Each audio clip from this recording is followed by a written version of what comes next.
Bo gripa tudi v Sloveniji udarila prej kot običajno? V Veliki Britaniji se je virus pojavil mesec dni prezgodaj. Letošnja sezona bi lahko bila najtežja v zadnjem desetletju. Trenutno se virus najbolj širi med šolarji, kar se bo v prihodnjih tednih poznalo tudi med odraslimi, ocenjujejo epidemiologi. Število obolelih, ki potrebujejo bolnišnično zdravljenje, strmo narašča, a rast hospitalizacij je najvišja v tem letnem času po letu 2015. Podobno je tudi na Japonskem, kjer so številne šole zaprli. Tjaša Dogolin.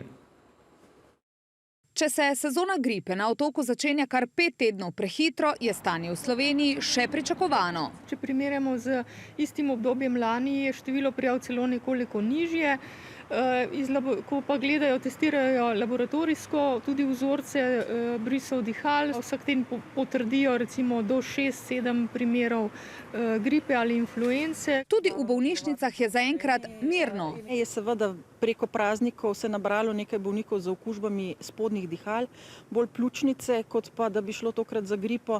V zadnjih nekaj tednih je bilo veliko bolnikov v ambulantni obravnavi zaradi covida. Vrh okužb je ponavadi januarja. Ali bi nas epidemija lahko vendarle presenetila kaj prej, pa je težko napovedati, pravita sogovornici. Trenutno pri nas kroži virus influenca ali gripe tipa A, H3N2 in H1N1 podtip.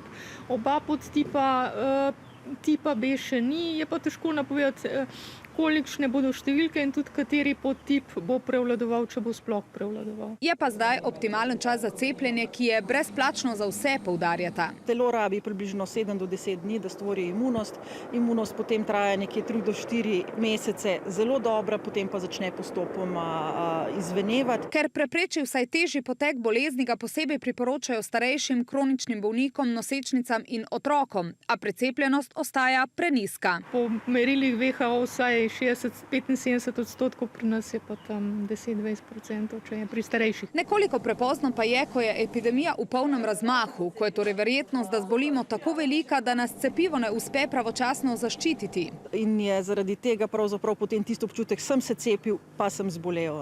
Zavedati se moramo, da če se cepimo proti gripi, po cepljenju ne moremo zboleti zaradi tega, ker smo se cepili, ker ne gre za živ virus. Seveda pa lahko zbolimo zaradi druge okužbe. Gremo v okolje, gremo v zdravstveni dom. Po besedah Logar bi se bilo torej najboljše zaščititi do sredine decembra.